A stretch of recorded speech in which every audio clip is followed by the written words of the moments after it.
Sa isang baryo na tila nakalimutan na ng panahon, may isang kwento na hindi na binabanggit, isang pangalan na pinipiling kalimutan.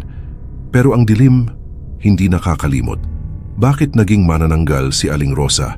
Si Aling Rosa ay kilala sa baryo bilang pinakamabait na babae, tumutulong sa kapwa. Nag-aalaga ng may sakit, hindi nagrereklamo kahit hirap na hirap. Kung lahat ng tao tulad ni Rosa, wala sanang gulo sa mundo. Pero may isang bagay na hindi alam ng lahat. Hindi siya masaya. Si Rosa ay may asawa, si Mang Daniel. Noong una, mapagmahal. Pero kalaunan, naging malupit, lasinggero, mapang-abuso.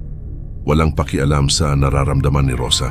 Wala kang silbi kahit anak hindi mo maibigay. At doon nagsimula ang tunay na sakit ni Rosa. Hindi siya magkaanak.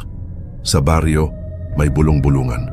May isang matandang babae sa dulo ng gubat na kayang tuparin ng kahit anong kahilingan. Pero tandaan mo, bawat hiling may kapalit. Isang gabi, matapos ang matinding pananakit ni Daniel, naglakad siya papunta sa gubat. Natagpuan niya ang kubo. Sa loob, isang matandang babae na tila hindi tao. Alam ko na kung bakit ka nandito. Gusto ko lang maramdaman na may nagmamahal sa akin. Gusto kong magkaanak.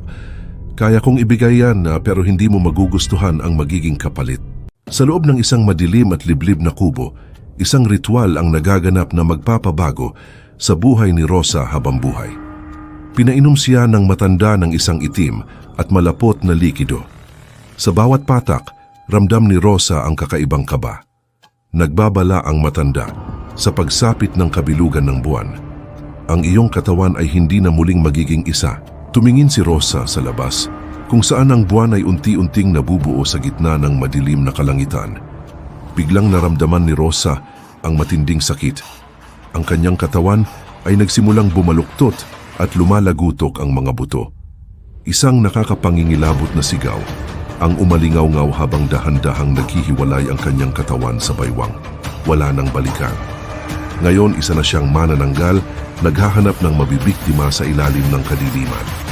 Isang madilim na anino ang dahan-dahang dumapo sa isang bahay, dala ang gutom na hindi kailanman mapapawi.